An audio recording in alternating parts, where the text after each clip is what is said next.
إن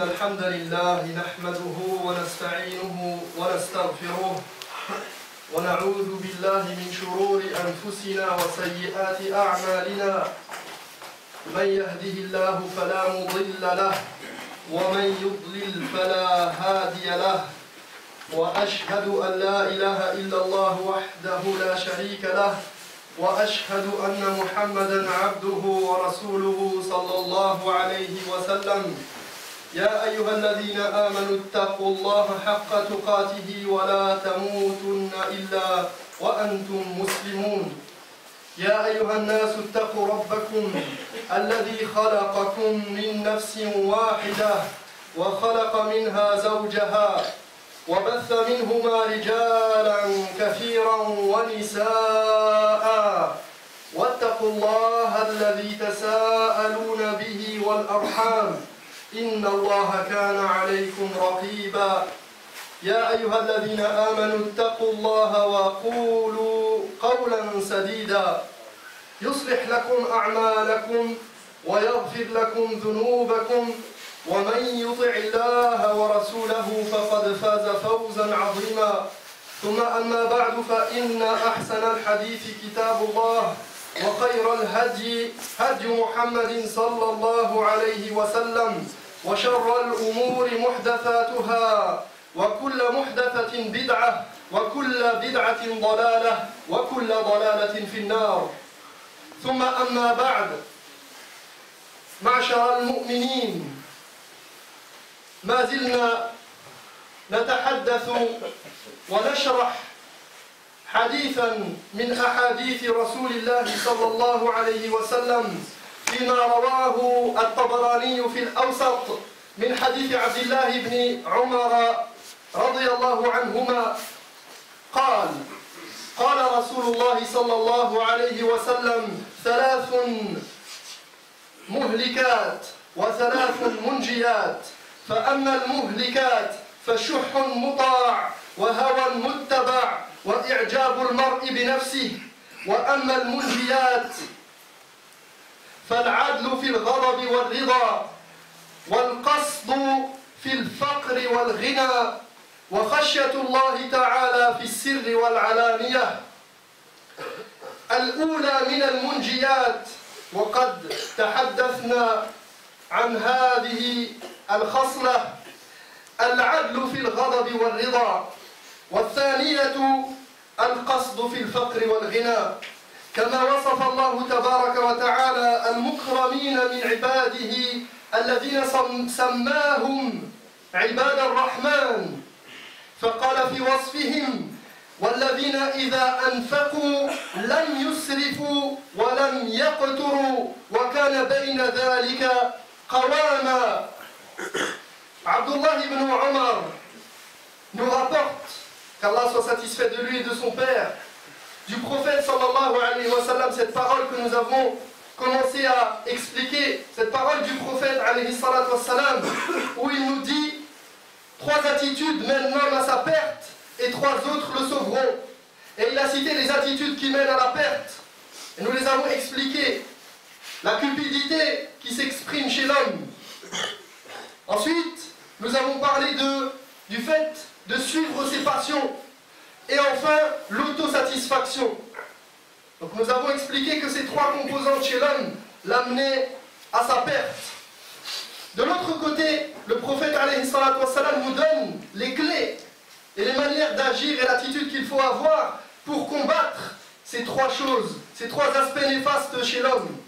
Et il nous a dit: Al-adlu fil ghadabi wal rida, l'équité et la justice en toutes circonstances, quel que soit l'environnement, quelles que soient les circonstances, quelles que soient les conditions, être juste, être droit, être équitable. Quelle que soit la personne et la catégorie de personnes que nous ayons en face de nous, qu'ils soient croyants ou qu'ils soient mécréants, il est de ton devoir d'être juste en toutes circonstances. La deuxième des attitudes qui nous a été montrée et mise en valeur par le prophète alayhi salatu wa salam dans cette parole, c'est al-qasd. Al-qasd, c'est-à-dire la mesure modération. Et la troisième, c'est la crainte d'Allah subhanahu wa ta'ala en secret comme en public. En ce qui concerne la modération dans l'aisance comme dans la pauvreté, c'est ainsi qu'Allah subhanahu wa ta'ala a décrit ceux de ses serviteurs qui méritent les honneurs et qu'il a lui-même honoré en les appelant Ibad ar-Rahman, les serviteurs du miséricordieux, comme s'ils avaient cette particularité, comme si ces caractéristiques faisaient d'eux des êtres spéciaux. Ibad ar-Rahman. Et parmi ces caractéristiques, il les a décrits en disant, ce sont ceux qui, lorsqu'ils dépensent, ils ne sont ni avares, ni dépensiers, mais ils tiennent un juste milieu. Ils ne sont ni avares, ni dépensiers, mais ils tiennent un juste milieu.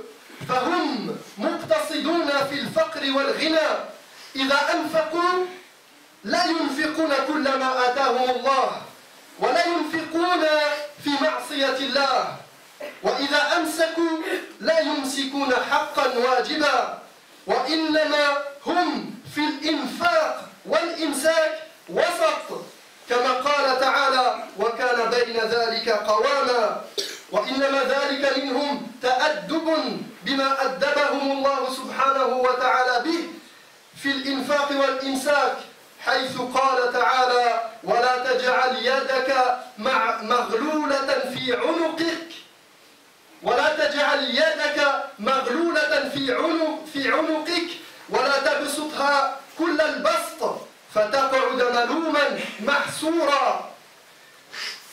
Donc, ces Ibad ar-Rahman, ces serviteurs d'Allah, ils sont dans le juste milieu, autant dans l'aisance que dans la pauvreté. Lorsqu'ils dépensent, ils ne dépensent pas tout ce qu'Allah leur a attribué et leur a accordé comme faveur. Ils ne dépensent pas à tout va. Ils sont dans la mesure et ils ne dépensent pas leur argent dans la désobéissance pour satisfaire leurs désirs et commettre des péchés. Et lorsqu'ils se gardent de dépenser, qu'ils économisent et qu'ils conservent leur argent, ils n'oublient en aucun cas un droit qui leur incombe. Non, ils sont sur le juste milieu en matière de dépenses et d'économie.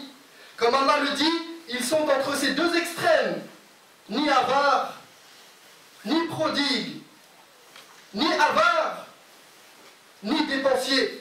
Ils sont sur un juste milieu, car ils savent se comporter de la façon dont Allah tabaraka wa ta'ala les a éduqués lorsqu'il a ordonné à son prophète alayhi salatu wassalam et qu'il lui dit وَلَا تَجْعَلْ يَدَكَ مَغْلُولَةً فِي عُنُقِكَ.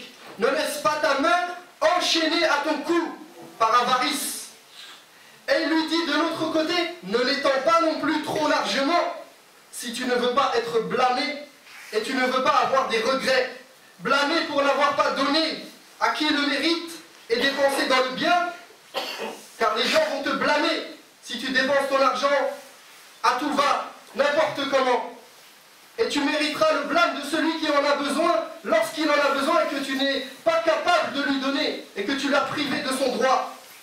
Et d'avoir des regrets, de ne plus être capable de donner à nouveau ou de revenir en arrière pour rectifier le tir et pour mieux gérer tes biens. إن الإنسان ليس حرا في ماله يكسبه أن شاء وينفقه كيف يشاء ولكن الإنسان مطالب بالكسب من الحلال والاعتدال في النفقة ولا تزول قدم عبد يوم القيامة حتى يسأل عن ماله من أين اكتسبه وفيما أنفقه. L'homme n'est pas libre de disposer de son argent comme bon lui semble. Il l'obtient comme il veut et il en fait ce qu'il veut. Il l'obtient par tous les moyens et après il fait ce qu'il veut avec. Non, l'homme n'est pas libre. L'homme est tenu d'obtenir son argent par des voies légales, de manière licite. Et il est tenu d'être mesuré dans ses dépenses, car le jour du jugement, il ne bougera pas de sa place et il n'aura pas droit à accéder au paradis tant qu'on ne l'aura pas interrogé sur son argent, d'où il l'obtenait et qu'est-ce qu'il en faisait. ولذلك قال العلماء الاقتصاد خلق محمود. الاقتصاد خلق محمود يتولد من خلقين العدل والحكمة فبالعدل يعتدل وبالحكمة يضع الأشياء في مواضعها فالإمساك في موضع الإنفاق مذموم والإنفاق في موضع الإمساك مذموم كذلك وروي عن الحسن البصري رحمه الله ليس في النفقة في سبيل الله سرف وسمع رجل رجلا يقول لا خير في الإسراف فقال له لا إسراف في الخير سمع رجل رجلا يقول لا خير في الإسراف فقال هذا الرجل للرجل الآخر قال له لا إسراف في الخير وكما قال عمر بن الخطاب رضي الله عنه أكلما اشتهيت اشتريت فكفى بالمرء سرفا أن يشتري كل ما اشتهى وقال النحاس من أحسن ما قيل في معنى الآية والذين إذا أنفقوا لم يسرفوا ولم يقتروا وكان بين ذلك قواما أن من أنفق من غير طاعة الله فهو الإسراف ومن أمسك عن طاعة الله فهو الإقتار ومن أنفق في طاعة الله فهو القوام. Les savants disent que la modération dans les dépenses, cette économie, c'est un comportement louable. Et ce comportement, il provient de la mise en pratique de deux autres caractéristiques, de deux vertus. Al-adl, l'équité, la justice dont nous avons parlé la semaine dernière. Al-adl, la mise en pratique de l'adl fait que tu ne perdras pas et tu ne priveras pas les gens de leurs droits. Donc tu vas dépenser ton argent dans le bien et dans ce qui est juste. Et de l'autre côté, la sagesse, elle fait que tu mets les choses à leur place. La sagesse, c'est de faire la chose opportune au moment opportun. De mettre chaque chose à sa place. Ainsi, économiser lorsqu'il faut dépenser est blâmable. Tout comme dépenser quand il faut économiser est blâmable. On rapporte qu'Al-Hassan al-Basri a dit dépenser dans la voie du bien, dans la voie d'Allah subhanahu wa ta'ala, n'est jamais du gaspillage.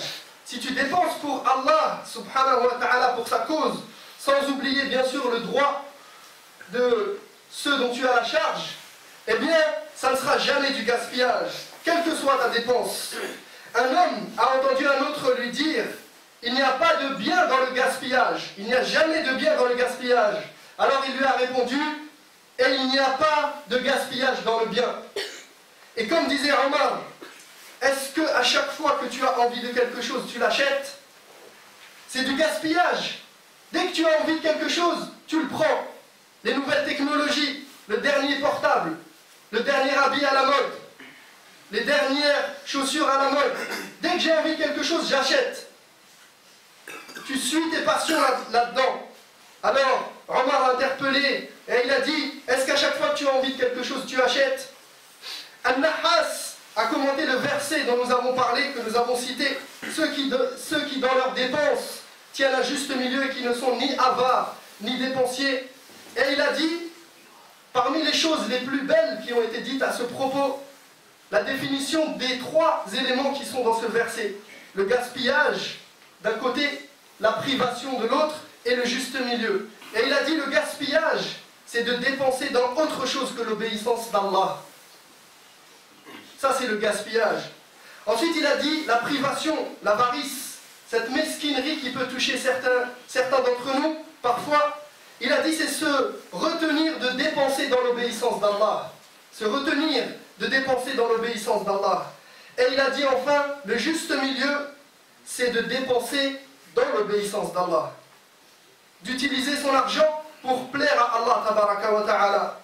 Il faut donc apprendre à utiliser son argent avec sagesse pour plaire à Allah subhanahu wa ta'ala, en donnant à chacun ses droits, en ne privant personne de son droit et en faisant le bien, en comprenant que cet argent jouera soit en ta faveur, soit contre toi le jour du jugement. Et à ce propos, il est intéressant, il est bon de noter un phénomène actuel dans la dépense.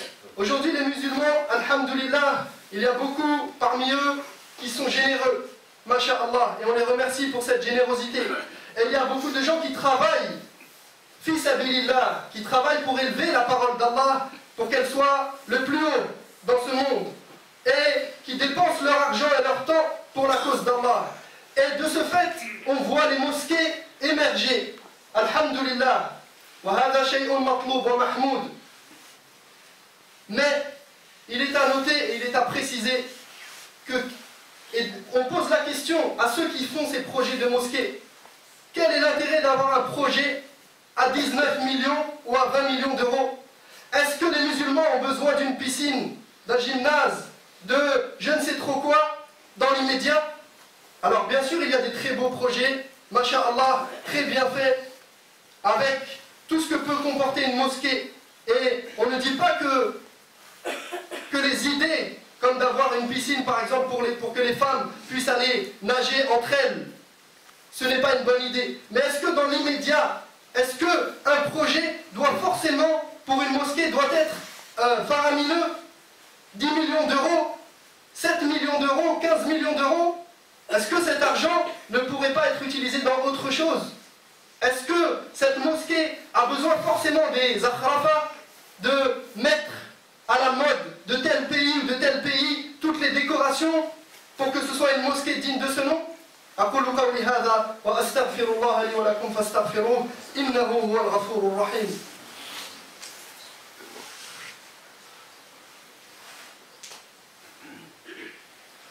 الحمد لله وكفى وسلام على عباده الذين اصطفى لا سيما عبده المصطفى وآله المستكملين الشرفا.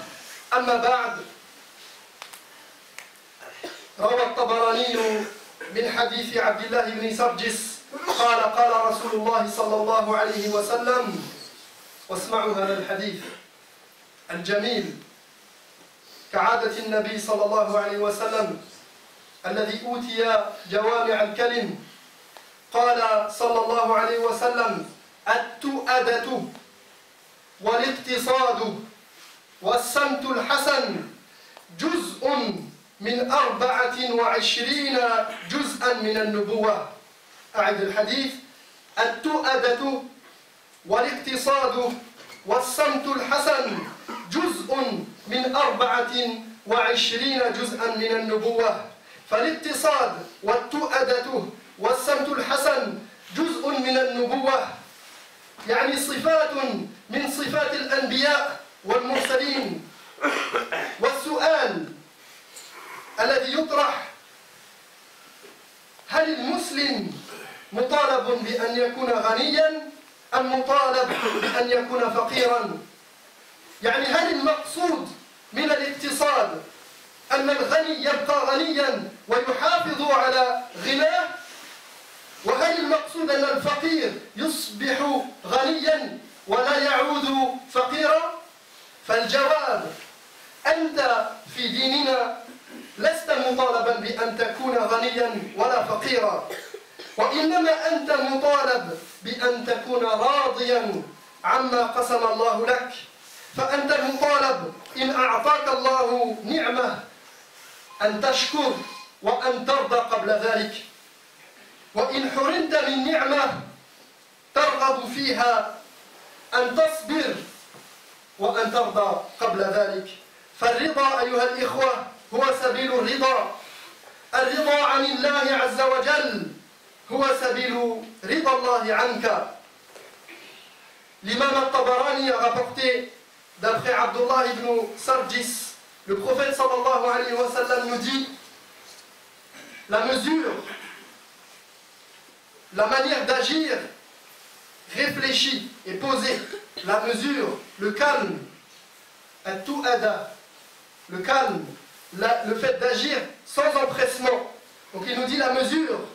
Ensuite il nous dit l'économie, al-iqtisad, et la dignité de caractère. La dignité forme une partie des 24 parties de la prophétie. La mesure, l'économie et la dignité forment une partie des 24 parties de la prophétie. Donc réfléchir avant d'agir, être calme et posé dans ses actions être réfléchi, ne pas agir sans regarder les conséquences derrière, et agir avec calme et de manière posée. L'économie et la modération entre la négligence et l'abus. Car aujourd'hui nous avons des gens qui nous disent « Moi je suis modéré dans mes actes, je suis modéré dans mes dépenses, je suis modéré dans ma religion. » Mais il est soit dans l'abus, soit dans la négligence totale. La modération, ce n'est pas d'être entre l'injustice et la justice, ni entre l'avarice et la générosité. Non, c'est d'être entre les deux extrêmes. Et donc, en troisième caractéristique, il nous dit « et la dignité de caractère ». Ces trois composantes font partie de la prophétie. Ce sont des caractéristiques avec lesquelles les prophètes sont venus et qu'ils nous ont enseignées et qu'ils nous ont demandé d'avoir et d'obtenir. Ces trois caractéristiques, de se parer de ces caractéristiques et de ces comportements. Et la dignité de caractère, aujourd'hui nous voyons des gens qui, malheureusement, et on demande à Allah tabaraka wa ta'ala de nous donner cette dignité de caractère, de faire partie de ceux qui s'habillent de cette parure de la dignité lorsqu'ils parlent, lorsqu'ils se comportent, lorsqu'ils agissent, lorsqu'ils vont étudier la science.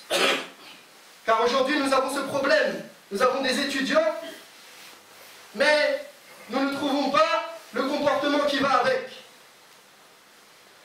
Ilallah al-mushtaka. Donc tout cela fait partie de la prophétie et des caractéristiques louables. Et donc il a cité al-iqtisad, l'économie, cette modération dans les dépenses. Mais la question qui se pose à ce sujet, c'est est-ce qu'il est demandé aux croyants d'être riches ou bien d'être pauvres? Car beaucoup de gens mesurent les choses à partir de cette référence. Est-ce qu'il t'est demandé à toi d'être riche, de chercher la richesse, ou bien il t'est demandé d'aller vider ton compte en banque pour te retrouver pauvre? C'est quoi l'idée derrière cette modération et l'économie? Est-ce que le but c'est que le riche reste riche et que le pauvre devienne riche? Eh bien, la réponse évidemment, non. Ce qui t'est demandé, c'est d'être satisfait de ce qu'Allah t'a donné, d'être satisfait de ce qu'Allah t'a attribué et de le remercier. Et une des manières de le remercier, c'est de faire preuve de modération et de mesure dans tes dépenses. C'est de dépenser dans ce qui lui plaît, de la manière qui lui plaît. C'est ça ta manière de remercier Allah subhanahu wa ta'ala. Et la satisfaction d'Allah